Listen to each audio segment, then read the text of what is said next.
First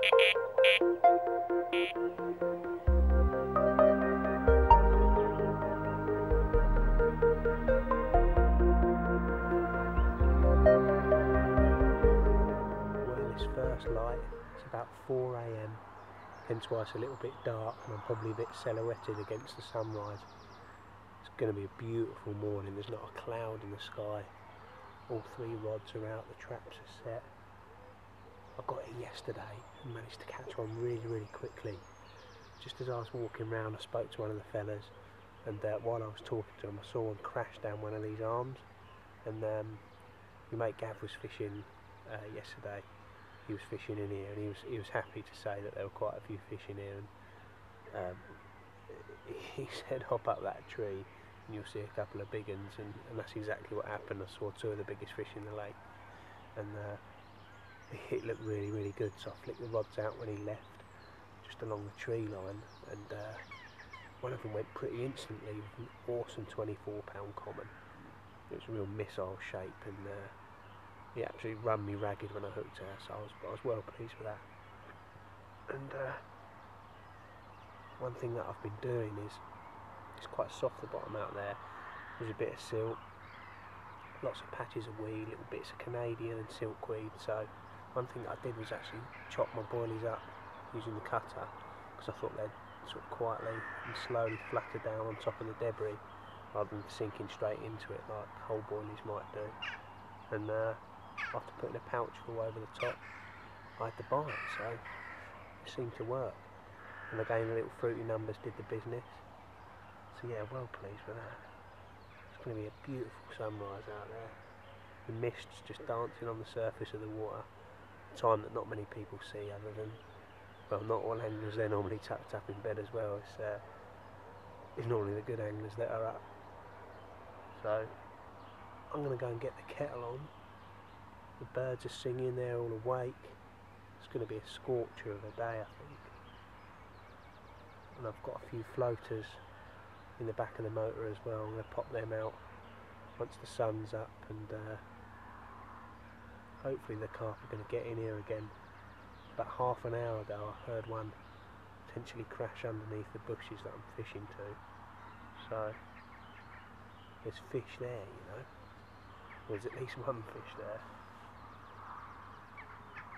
Things are livening up anyway for the morning. I can hear in the distance people going to work, because the roads just started busying up. But I'm going to go and put a cup of tea on and enjoy the morning.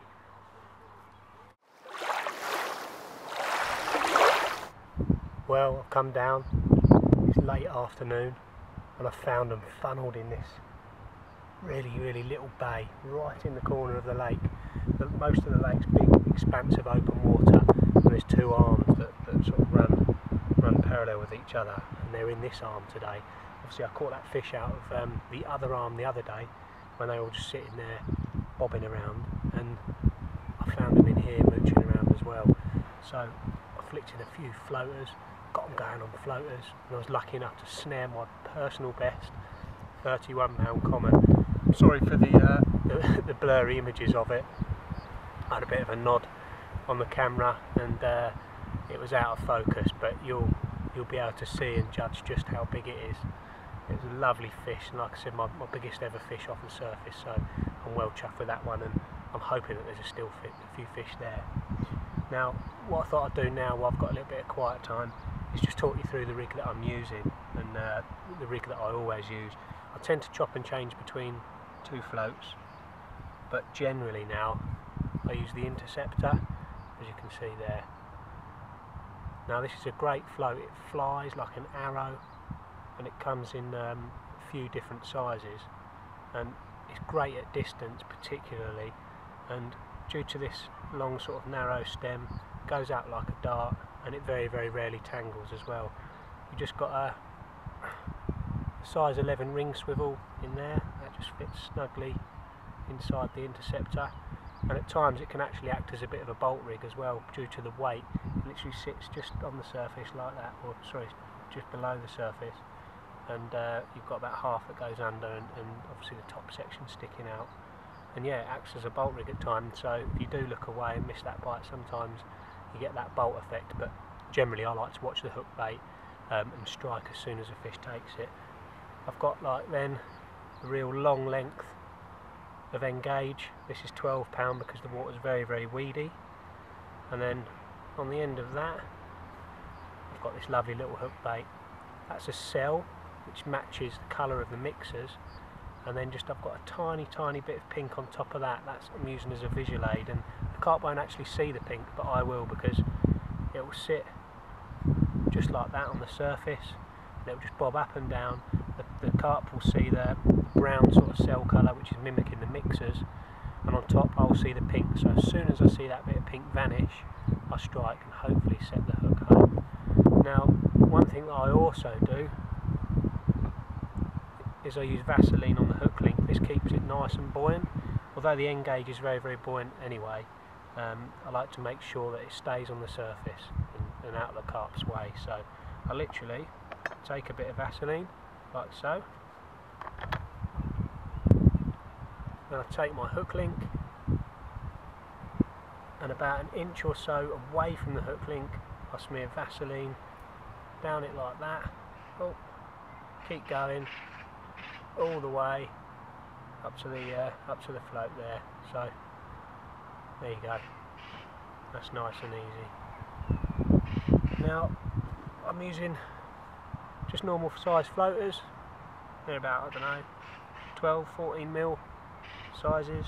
They're very, very oily. They're just normal floaters from a tackle shop. I do try to mix my sizes up sometimes, but I didn't have any. I was a bit caught unawares, to be honest. It's pretty hot, and I saw a few fish feeding, so yeah, thought I'd give them a few mixers. The actual tools for the job, I've got a lovely Daiwa Longbow floater special and this ballistic reel, which is like a tiny little match reel, but it's perfect for the job in hand. And this Longbow special, although it bends right through to the butt when you're playing a fish, it's also got that bit of power because it's very, very weedy out there. And I've got 12 pound adrenaline as the main line.